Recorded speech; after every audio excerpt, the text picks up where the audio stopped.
Across live to Brookwood Cemetery in London, where our correspondent Simrat Ghuman joins us. Of course, this is the place where MF Husain would in fact be buried. That's the spot where Simrat is right now. I can see her now. Simrat, just take us through what is happening there. The funeral for MF Husain has just concluded at the Idare Jafriya Mosque right behind us, and he will now be taken for burial to Brookwood Cemetery which of course is situated in Woking, which is another part in Surrey, South London.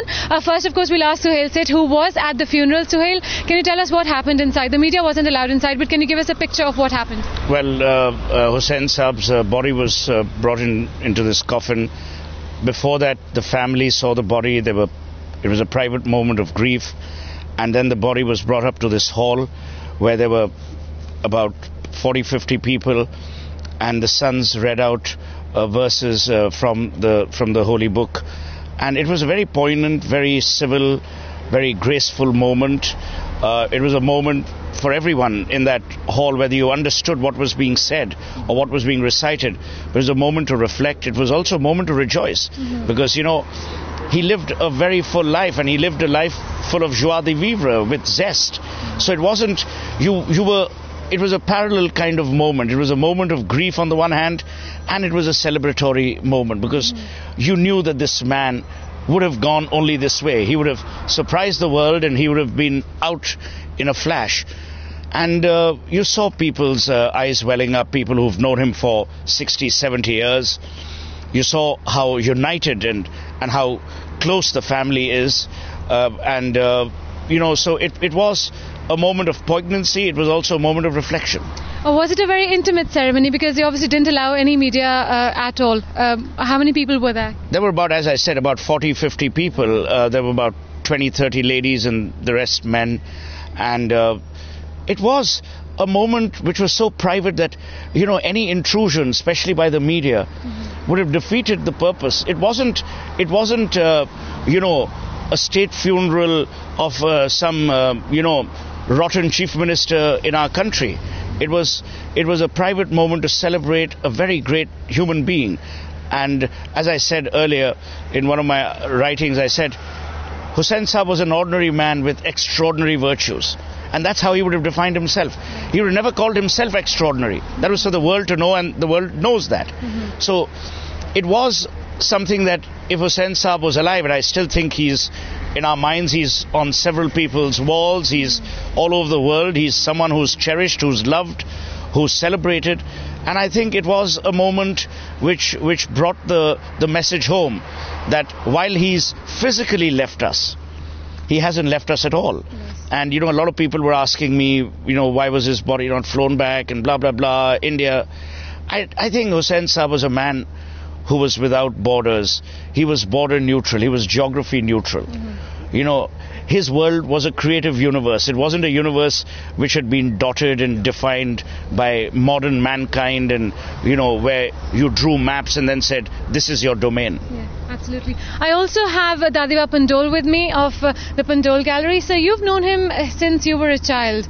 I mean, what do you think of him being buried in London? Do you think he would have been okay with being buried in London, or would he have wanted to go back to India? I think one of his wishes was that he be buried wherever he dies. And I don't think it really matters to him, neither would it matter to me where you're buried, because finally it's just the mortal remains. And I don't see that as being so significant. I think his spirit remains with us, and that's what matters.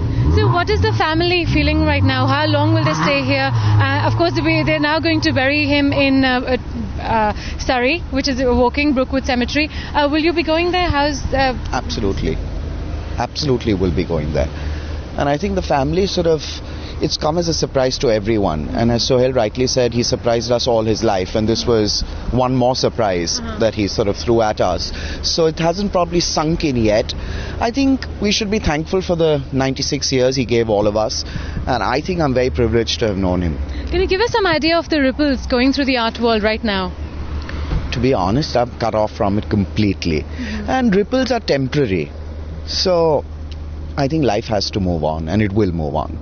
Though he's left a lot for us to think about, I think he was way ahead of his time, which people didn't understand.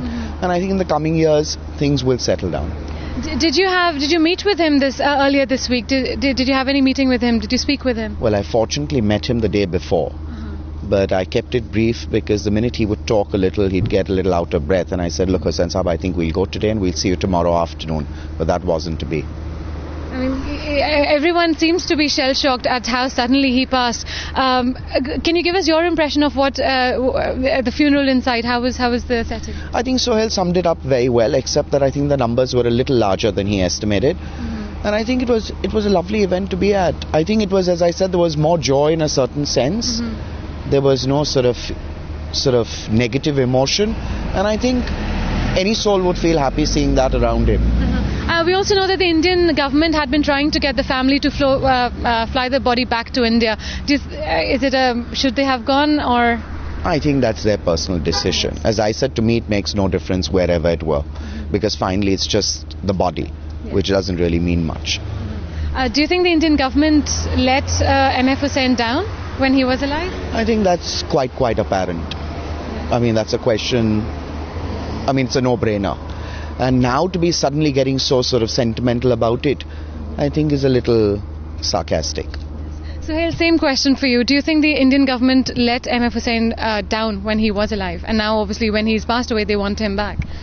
I wouldn't say the Indian government. I would say certain Indian political parties made life so miserable, taking advantage of the fairness of our judiciary and therefore the elongated process of justice.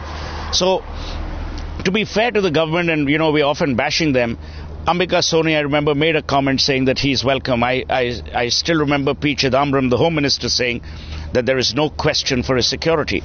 But Husain Sahab wasn't a man who wanted even one stone thrown at him, because he hadn't harmed anyone. Absolutely. It was an expression of creativity. I mean, a lot of people have said, and I'm a devout Hindu, a lot of people have said, oh, he painted some goddesses and blah, blah, blah.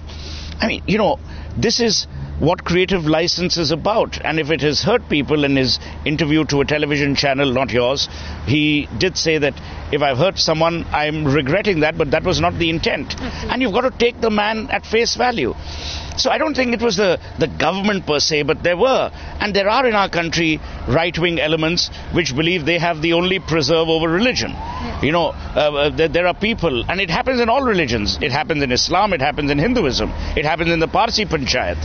So there are people who believe that they are the custodians of religion, and we are not. So, it's celebrated people who are compassionate, caring, and creative, often don't know how to react to this onslaught or to this assault, because you and I might see it as an assault on us physically. They see it as a vengeful assault on their ability to express. And I mean, what's the point of having an artist whose expression you stifle? Coming back to the funeral ceremony, I know that yesterday you were quite involved with the family when they were planning out the details. Can you tell us something more about that? No, I wasn't involved. I mean, in the sense that there are friends, and Husain Sahab was also staying where I'm staying at the Taj, Buckingham Gate Apartments. So we met, and I did kind of draft a statement from the family. I don't know if the family will use it or release it. But, it was just whatever little help. I mean, the family's done it all on their own. As I mentioned earlier, they've been united. There has been a lot of grieving. And in moments such as these, it is impolite and impertinent to intrude. So they will seek you out. You must never seek them out. Absolutely. One last question. You were inside. Can you tell us who else was inside? We saw Shobha Day, Lord Ghulam Noon inside. Who else was there from London? To be honest, I don't know most of the people in London, so hard for me to comment. I think it's a question for Sohail. Sohail, tell us who did you see inside? I saw a very visibly anguished KP Singh of DLF, who let me in on a secret, saying that Husain Sahab actually started his career with DLF in the 60s, which I didn't know. And he said that he was his art director or director of art till 1993. So, I mean, it's interesting. There was Ghulam Noon, there was Asif from the Indian High Commission, there was the most adorable Naresh and Sunita Kumar. I mean, that's how I got to know Hussain Saab when I was living in Calcutta.